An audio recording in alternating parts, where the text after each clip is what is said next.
যে রাষ্ট্রপতি গতকাল বলেছিলেন যে অনতিবিলম্বে তিনি জাতীয় সংসদ বিলুপ্ত করবেন, কিন্তু আমরা এখনো দেখছি যে একটি অভ্যুত্থানের পরেও এই ফ্যাসিস্ট হাসিনার জাতীয় সংসদ রয়ে গেছে।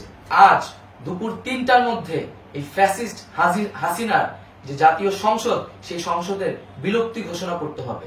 সম্মানিত দেশবাসী ও মুক্তিকামী ছাত্র জনতা, শহীদের রক্তের বিনিময়ে ছাত্র নাগরিকের অভ্যুত্থানের মাধ্যমে আমরা যেই ফ্যাসিস্ট হাসিনার পতন ঘটিয়েছি এবং একটি নতুন বাংলাদেশের আকাঙ্ক্ষা করছি, তাকে নস্যাৎ করতে বিভিন্ন শক্তি ইতিমধ্যে তৎপর হয়েছে এবং নানা ধরনের ষড়যন্ত্র এবং পরিকল্পনা করা হচ্ছে। আমরা মুক্তিকামী ছাত্র জনতার পক্ষ থেকে স্পষ্টভাবে বলতে চাচ্ছি যে এই বাংলাদেশকে ফ্যাসিবাদী রেজিম থেকে মুক্ত করার জন্য এবং একটি নতুন বাংলাদেশ, জনগণের বাংলাদেশ প্রতিষ্ঠার জন্য সকল ধরনের ষড়যন্ত্রকে নস্যাৎ করার জন্য, প্রতিহত করার জন্য বাংলাদেশের ছাত্র জনতা কিন্তু সদা প্রস্তুত রয়েছে। আমরা দেখতে পাচ্ছি নানান জায়গায় লুটপাট, সহিংসতা এবং সাম্প্রদায়িক হামলার মতো ন্যাক্কারজনক ঘটনা ঘটছে।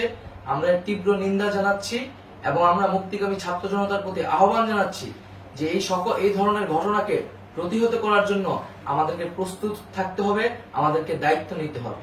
কেউ যাতে এই আন্দোলনকে নস্যাৎ করার জন্য এই ধরনের ঘটনা ঘটানোর সুযোগ না পায়, সেদিকে আমাদের সদা সতর্ক থাকতে হবে।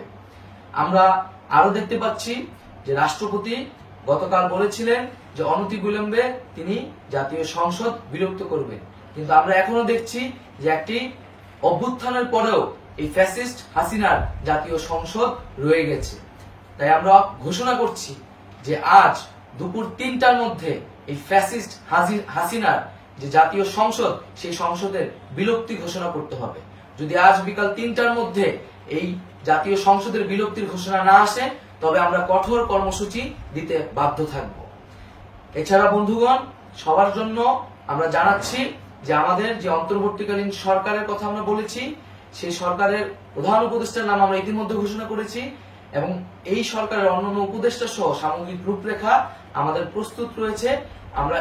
আমরা খুব শীঘ্রই সেই রূপরেখাটি জাতির সামনে উপস্থাপন করব।